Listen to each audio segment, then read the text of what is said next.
Okay, welcome to another Ginger Mathematician video where I'm going to go through the IB high-level applications paper 3, so this is the specimen paper, and look at question 2. Okay, if you haven't checked out question 1, which is a big stats question, then do check the video above. Right, let's get started. So question 2, number of brown squirrels x in an area of woodland can be modelled by the following differential equation. So dx by dt is equal to this, where x has to be greater than 0, which makes lots of sense. So find the equilibrium population of brown squirrels suggested by this model. So as soon as we see the word equilibrium, then what we need to be thinking here is that dx by dt is equal to 0. So there's no change going on. So if this is the case, then we're going to take x over 1,000 multiplied by 2,000 minus x is equal to 0 and solve this equation. Well, remember our null law, so either this thing here is 0 or this thing here is 0. So either x is equal to 0, which would be solving this equal to 0. Well, that can't happen because x needs to be greater than 0. So we need to look at the alternative here. So this bracket here is equal to 0 minus x equal to 0. Straightforward equation to solve. And then we get x is equal to 2,000. So that is going to be our equilibrium population of brown squirrels. It's going to be 2,000 brown squirrels, like so. Okay, hopefully I spelled that okay. Good. And then on to part 2. Explain why the population of squirrels is increasing for values of x less than this value. I can show you quite briefly here exactly what's going on. So say we try a number just slightly smaller. So say we say x equals 1,999. Let's see what happens. So we get dx by dt. Well, that's equal to 1,999 over 2,000.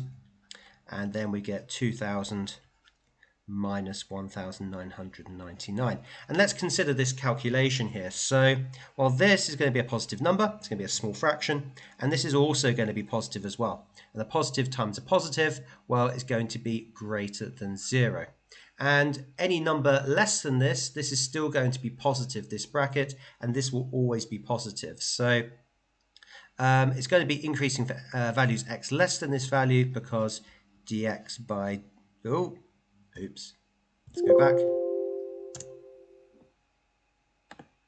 There we are, a blooper. So let me put it over here instead. So that means dx by dt will always be greater than 0 for x is less than 2,000. So let me pop that over there. And you can try many different numbers, but you can see, of course, that we are going to always get a positive value for the change in x with respect to time. Okay, and there you are. There's the mark scheme there. Remember, x has to be greater than 0 as well, so that's why it can never be negative. Now, conservation's noticed the black squirrels are moving in. Yes, they're black squirrels. I'm sure you're used to it where you live, moving in, and then these two species compete against each other. And we have got a system of coupled differential equations to represent the situation. And equilibrium point for the populations occurs when both dx by dt is 0, but also dy by dt is equal to 0. So both the changes of the black and the brown squirrels is equal to 0. Now the first thing to do here is verify that x equals 800 and y 600 is an equilibrium point. So let's pop that down here. So when x is equal to 800, y is equal to 600, let's pop it in, see what happens. So dx by dt is equal to 800 over 1,000. And let's see what happens in the bracket. So 2,000 minus 800 minus 2 lots of 600. Let's think what this equals. So this is going to be 8/10 or 4/5. It's not going to be that important. And if we take this, well, 2 times 600 is 1,200. Minus 1,200 minus 800 is equal to 2,000. So we're going to get 2,000 minus 2,000 in the bracket, and that's going to be equal to 0, which is what we want. And if we do part 2 here in exactly the same way, let's work out what dy by dt is. So let's pop it in. So we get 600 over 1,000. That would be so important.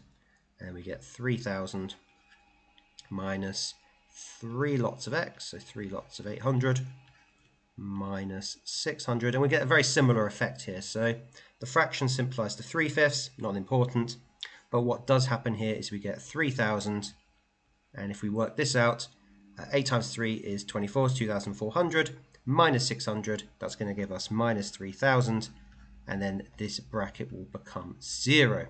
So we can therefore verify that 800, 600 is an equilibrium point. Now with part 2, we need to find the other 3 equilibrium points. So when dx by dt is 0 and dy by dt is 0. So let's go over to the blank slide. Well, the first thing to realize here is when x is 0 and when y is 0, both these become 0 times something. That gives you 0. 0 times something gives you 0. So our first equilibrium point here is going to be when x is 0 and y is 0 as well. So x is 0, y is 0. That's going to be our kind of basic equilibrium point, which makes lots of sense. When there's none of each, then there's going to be no change.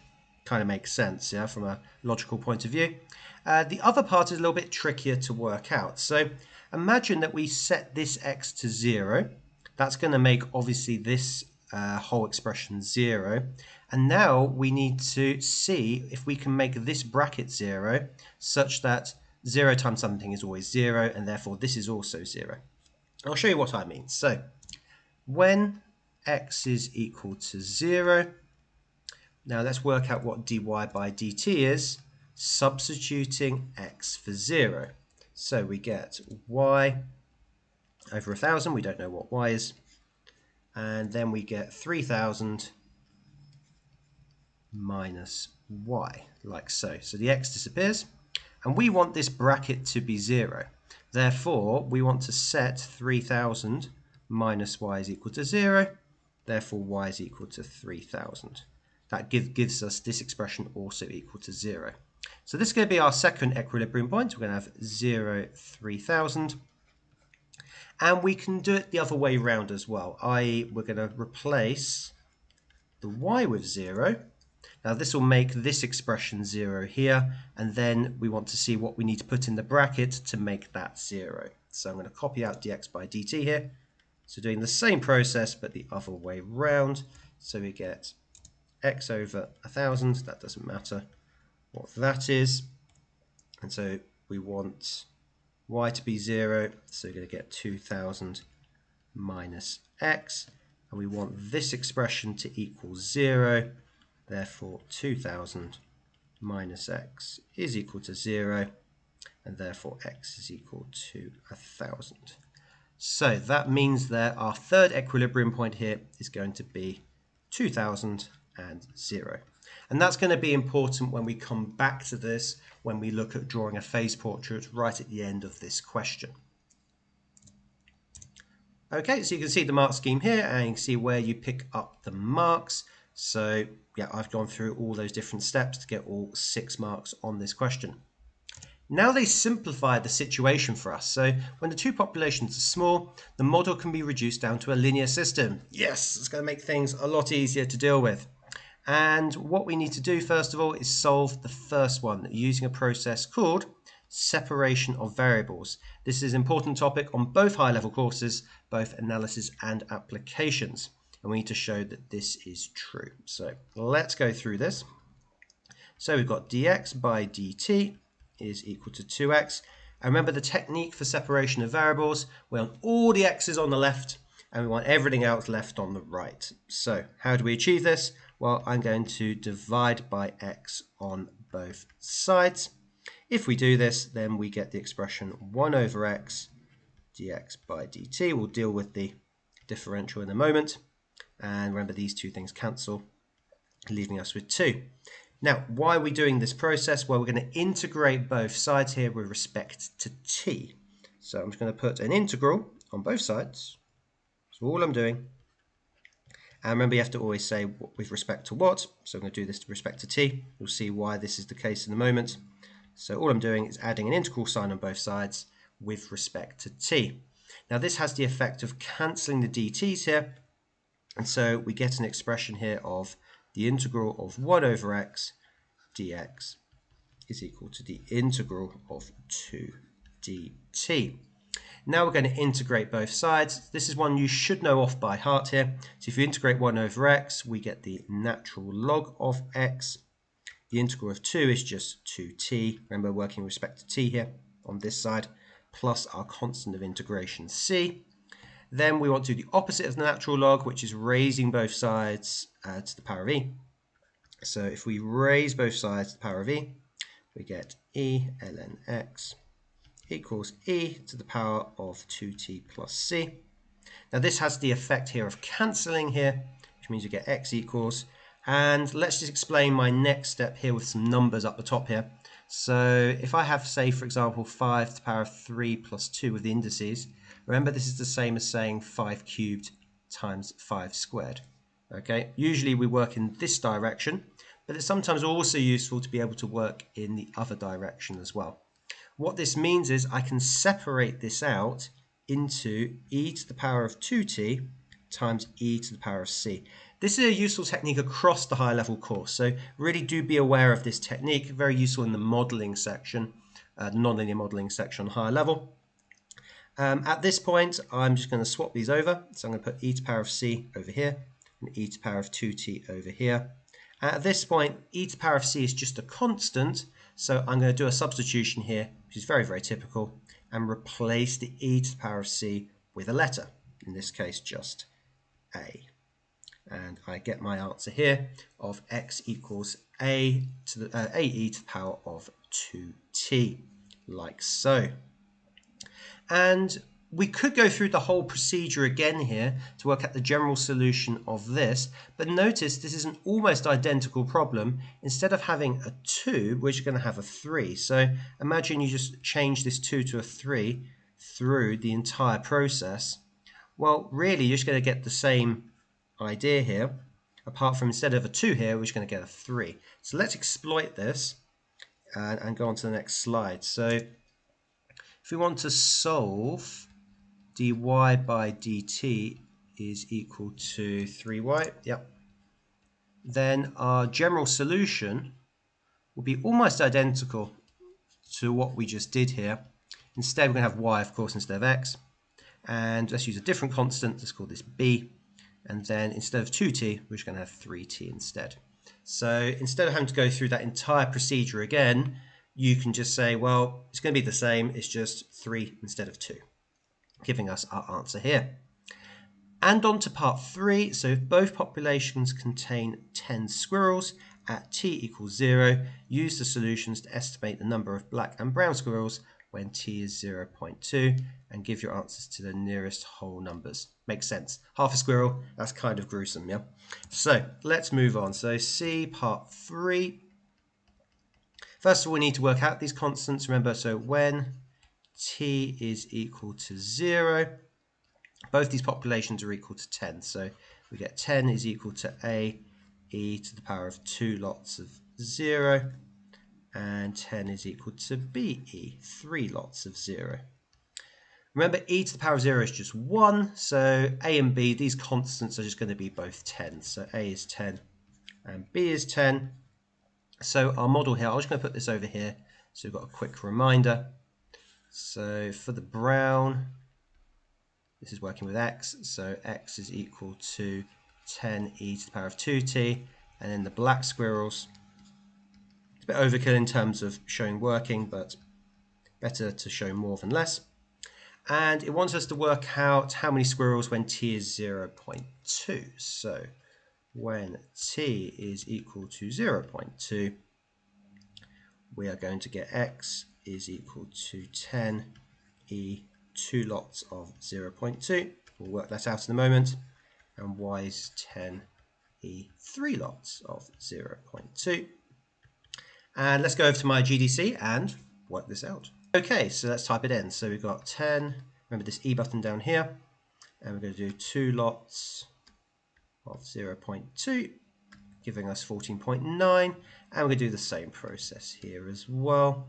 3 times 0.2, that gives us 18.2212. Note I keep it round about a float 4, float 5 in terms of decimal places. So let's copy that across. Oh, you can see me there. Hello. Right, let's pop that down here so you can see the answer I got from the GDC. So we get then 14.91 dot dot dot, 18.22 dot dot dot. So we're going to have 15 brown squirrels at t equals 0.2 and 18 black at t is 0.2.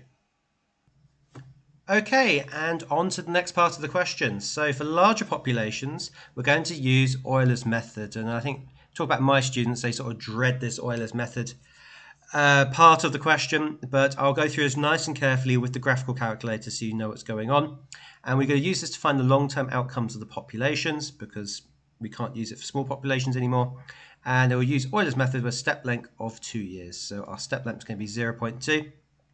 And the first thing we're going to do is write down the expressions for xn plus 1 and yn plus 1 that the conservationists are going to use. So we need a couple of things for this before we can start writing this. First of all, you're going to need your formula sheet. So we're going to use this right at the bottom of the calculus formula sheet and also the original differential equations we had at the start as well. Now I'm going to write this slightly differently. This is obviously accepted.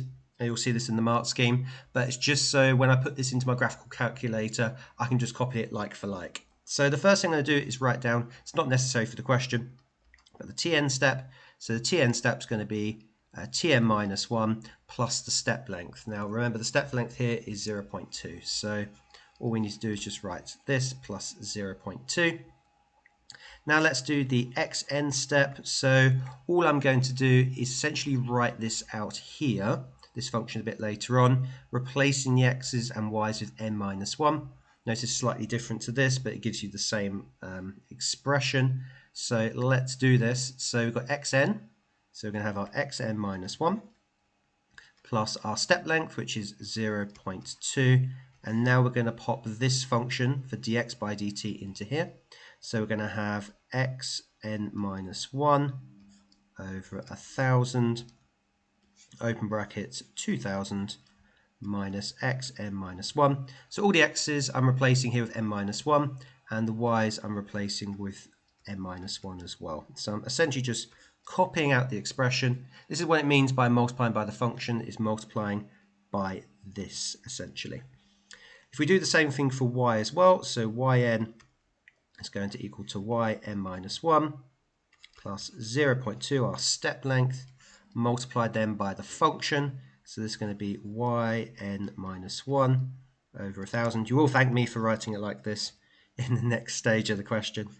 3,000 minus 3xn minus 1 minus yn minus 1. Okay, so this is the expression that they're looking for. So you've set up your Euler's iterative method here.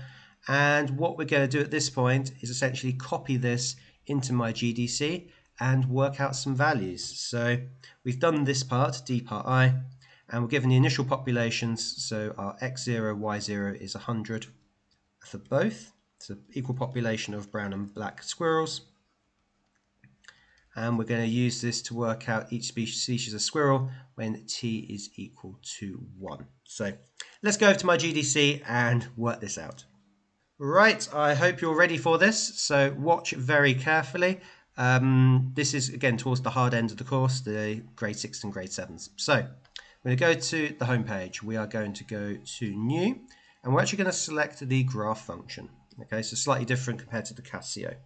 We're going to go to something you're probably not that familiar with. So we go to Menu, Graph Entry Edit, and we're going to go, instead of function, which is pretty much what we always use, we're going to go to Sequence. So we're going to go to Sequence and Sequence again. And we're going to write in all the sequences that I just wrote across. So our U1 is going to represent our T here. And I'm going to copy it across exactly as I wrote it out on the previous slide. But instead of writing T, I'm going to write U1. So I'm going to write in U1 n minus 1. So that represents my Tn minus 1 plus the step length, which is plus 0.2. Now time is going to start at 0. And what we want in terms of steps, we want to go up to 1. But we're going to use this a bit later on anyway. So I'm going to go from 0 to 100. and I'm going to exploit that a bit later on to actually work out the values that I want. So stay with it. So there we are. We get this kind of weird looking graph. We're going to do the same thing again. You can press the tab button. That saves you having to go through those menus again.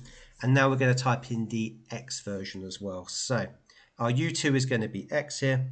So we have u2 n minus 1. That's the x n minus 1 plus our step length 0.2. And we're going to multiply times.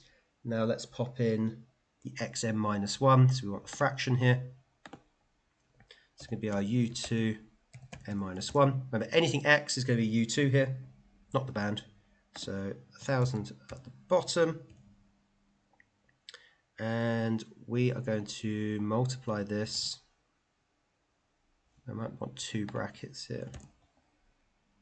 Okay, so that's the xn minus 1 multiplied, too many brackets at the moment, there we are, times then 2000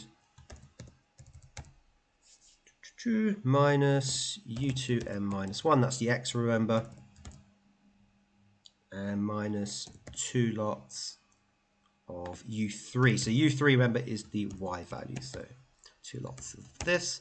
I think I've got enough brackets here. I hope so. Remember, the initial population was 10, I think. No, 100. So I want 100 here. And we're going to go between 0 and 100 again, because we're going to use this a bit later on to find a long-term solution. That's why I want quite a few steps here. Press the enter button. And you won't see anything at the moment. But don't worry, because we haven't referred to U3 yet. And once we finish that, you'll see everything on your graph. So I'm going to press tab again. So this is u3n. So we're going to have u3. This is y. So u3n minus 1. Our yn minus 1 plus 0.2 multiplied, 2 brackets this time. That will help. Control and divide for fraction. We want u3. Now you'll notice when I type in the u2, that will pop up in bold. I'll explain this in a moment. Over 1000 brackets. And this is going to be multiplied by 3000 minus 3 u2. See, that's where it comes up in bold because we've already referred to it. Just need the times in there as well. You have to be really careful with this process. So do watch everything you're doing here. 3 to n minus 1 minus u3 n minus 1, which won't come up in bold, not yet. I need an extra pair of brackets there. So let's just double check everything is right here. Yeah, I don't need the times here because it's u3n minus 1. Initial term is also 100, so we have 100 black squirrels to start with. I'm going to go between 0 and 100. And end step is 1. Okay, excellent.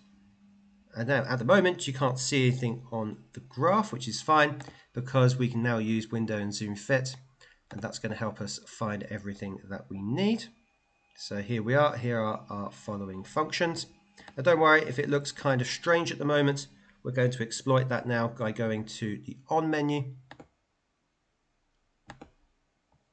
Okay, that's because we need to go to this menu. Don't go to calculate because it won't read from the previous part. If I type in U2 5 and then U3 5. That gives me the population of 318 and 617. There we are, and we get our correct answers here. So let me just explain the last part here on the calculator. So we're going up from 0 in 0.2s, and it wants the population after a year.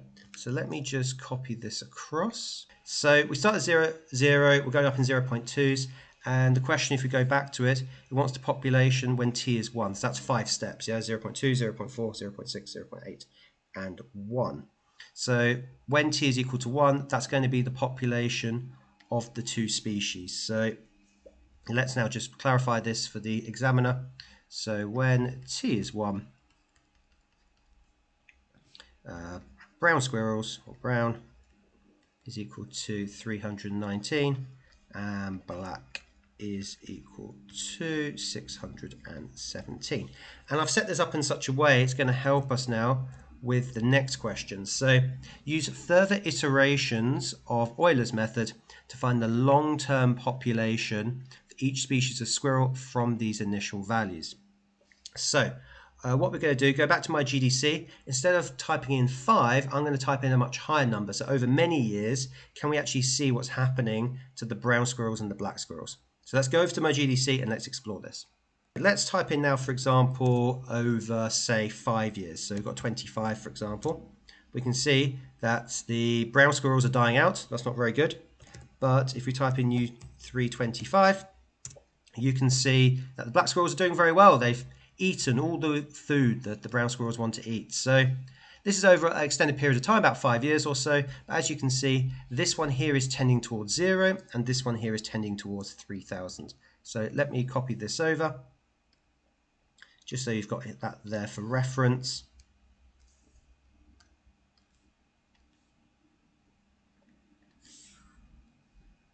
I'll make this a bit smaller.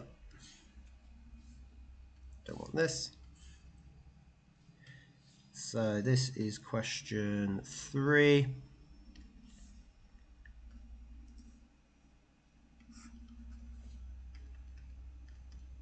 So over the long term, brown squirrels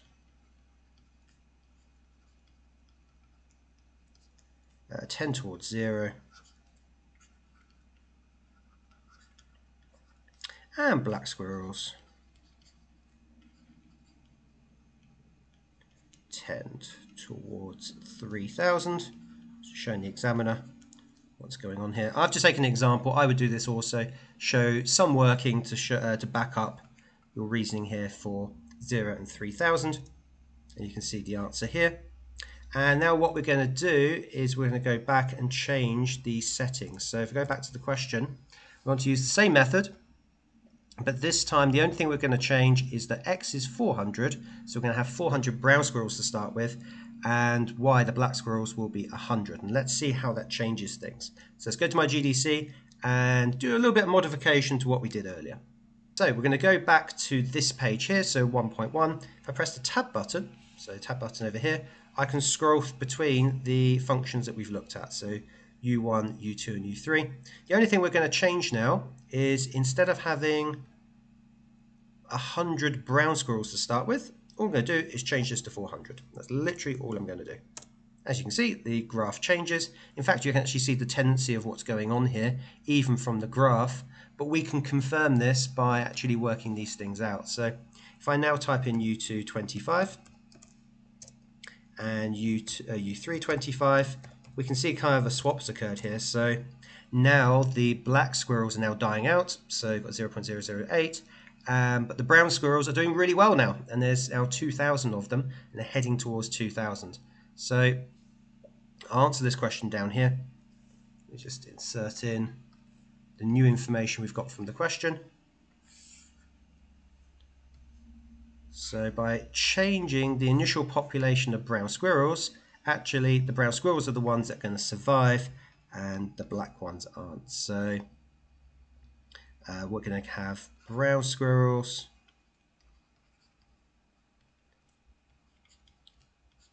tend towards 2,000 and black squirrels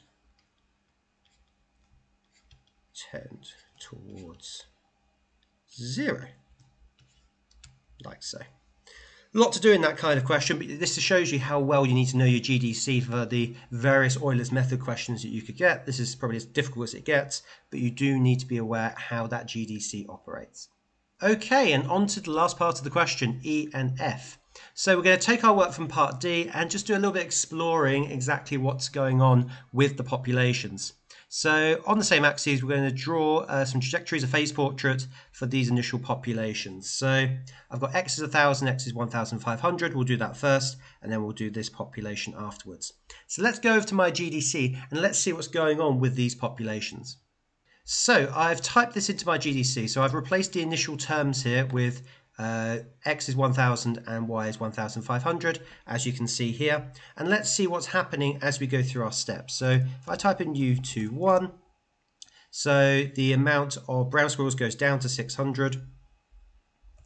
Number of black go up to 1050. And this is the kind of exploration you need to do here. Okay, what's going on with the different populations? So initially they're both going downwards from where they were to start with. Okay, and now we can see if we take the black squirrels, it's gone down from 1500 to 1050, and now it's slowly starting to creep up. And as we type in the next step, we can see now the brown squirrels are going steadily downwards at this point. And if we type in U33, we can see that the black squirrels are now climbing and climbing. And we can keep doing this process.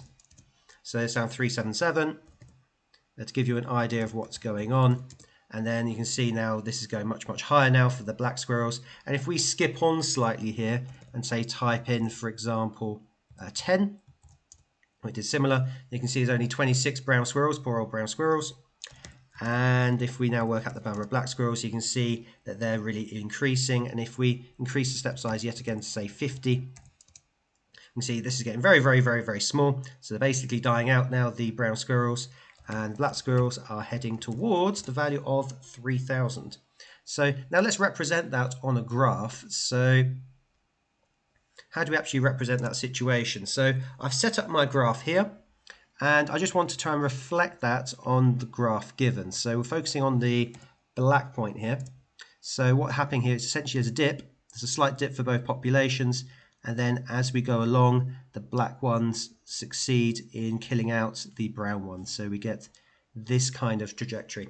You do need this dip here to show that you've actually gone through Euler's method and seen initially both populations go down, but then the black ones win out. We're going to do a very similar process now to X is 1500 and Y is 1000. I'll show you now how I changed the actual initial populations. So if we go back to this page here and press the Tab button, we're going to change the two populations here. So we're going to change this now to 1500 for the X values, U2. And if we press Tab and U3, we're going to change this to 1000. Let's see how the situation changes here. So go back to 1.2. Again, let's just double check everything is set up as expected. So let's work out the initial conditions. Good, there are 1500 brown squirrels. And we have 1000 black ones. And again, we can do the same process here. U2-1, U3-1. So initially the black ones fall away quite sharply. The brown ones increase very, very slightly. Okay, and now they go down slightly. Again, we can do this. So it works kind of almost in reverse here, where the black ones go down steadily, where the brown has a little dip. Again, we can keep exploring this as typing different values. So notice there's this little dip again, but then it goes upwards, whereas the black ones are steadily decreasing. Again, if I increase the step length here to say 15, you can start seeing what's going on. Okay, so the brown ones here are winning out. Kind of exciting this, see exactly what's happening. Black ones are almost dead, not quite, there's still 5.8 remaining. And if we keep going on, let's go to 30 now. Okay, then the brown are almost at 2000. And let's see how the black ones are doing. Well, they're basically dead, 0.001. So we get a very similar graph to what we drew before. So we get that little dip at the start, but then it heads towards 2000 brown squirrels and the black ones have died out. So let's do this in purple. So again, we get this kind of dip and then round we go. That should be exactly on 2000 with this kind of trajectory. So it's all about exploring different populations, use your GDC to do that, and then work out exactly what happens at the end. And for our very last question, we're given that the equilibrium point at 800, 600, remember that from a long time ago, is a saddle point. So remember what a saddle point is. Again, it's that point where it sort of branches outwards like this. We need to sketch the phase portrait for x is greater than 0, y is greater than 0 on the same axes. So first we need to understand what a saddle point is. Sometimes they ask you what eigenvalues lend itself to that, but not in this particular question. So what we do here is we're going to start from 0, 0, and then basically it has this kind of bending effect, and then it'll join what's going on with the Euler's method that we've explored. So we get this effect here. Remember, it's not going to touch 800, 600, that's important. It has this kind of bending effect. like so. And this is a really cool diagram to actually explore. So you've got these two different populations of squirrels, and from this phase portrait, the whole point of this is that you can actually see for any given population of squirrels what effect that will have on the population and what tendency will it go to. Will there be 2,000 brown squirrels or will there be 3,000 black ones? So I think this is a really interesting question, as well as really good preparation, of course, for your paper 3. Again, that was the initial phase portrait, and then that's the final phase portrait I've just drawn in. So if you like this kind of content, then please do think about liking and subscribing, particularly for this high level content. I'm not sure how popular it is out there, so please do let me know. And don't forget, if you haven't seen question 1 of this paper 3 series, then please check out the video right in front of you.